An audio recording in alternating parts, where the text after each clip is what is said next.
Does it have to be spring to crave spring rolls? I don't think so. I crave them year-round. Whether you're doing a Thai menu or a Vietnamese menu, spring rolls are a must. And with this recipe, it's so easy to do, you will love it. So let's get started. First, make the dipping sauce. In a mason jar or hand blender, add 2 teaspoons of garlic cloves chopped, 2 teaspoons of fresh ginger minced, 2 tablespoons or 1 ounce of fresh squeezed lime or lemon juice. I prefer to use lime.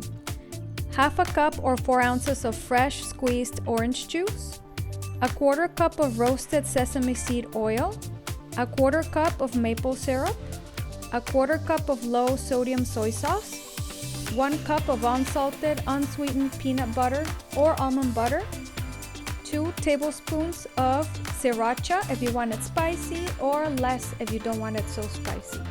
I accidentally added too much orange juice, but I can always adjust.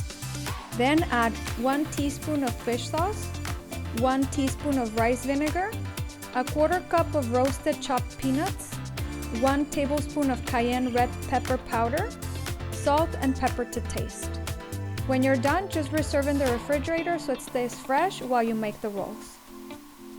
Next, make the spring rolls. In a good sized work area, place all your prepped ingredients together for easy reach.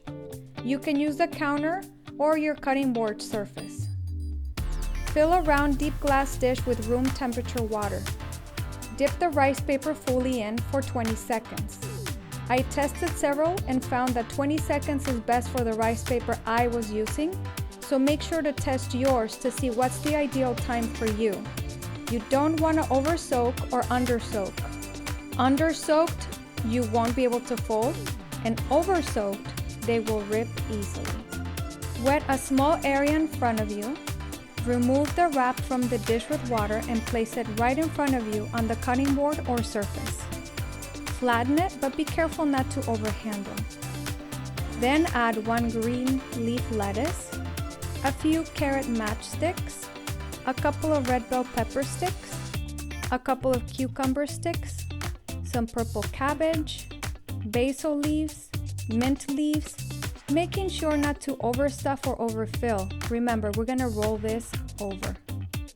Then about 1 inch in front, place 3 cooked cooled shrimp and roll it. You can also use tofu, or you can just simply leave it without any shrimp or tofu. Now start with the part closest to you with all the veggies and move towards the shrimp or towards the front, rolling only the veggies together snugly. Then roll over the shrimp, tucking it all in together, then fold the sides, and then roll the last part. This takes a few tries, so just be sure to have a bit extra for the ones that don't come out right. Cut in half with a wet knife, then add chopped roasted peanuts to the sauce and put your rolls around the sauce and decorate as you wish.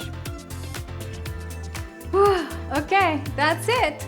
I know it can be tricky at first getting those rolls to sit just right and for the wrap to be the right consistency, but just keep trying. I mean, hey, those are some tasty mistakes. You just eat them. So that's it. I hope you enjoyed this recipe. Don't forget to like and subscribe. I post weekly, so see you on the next one.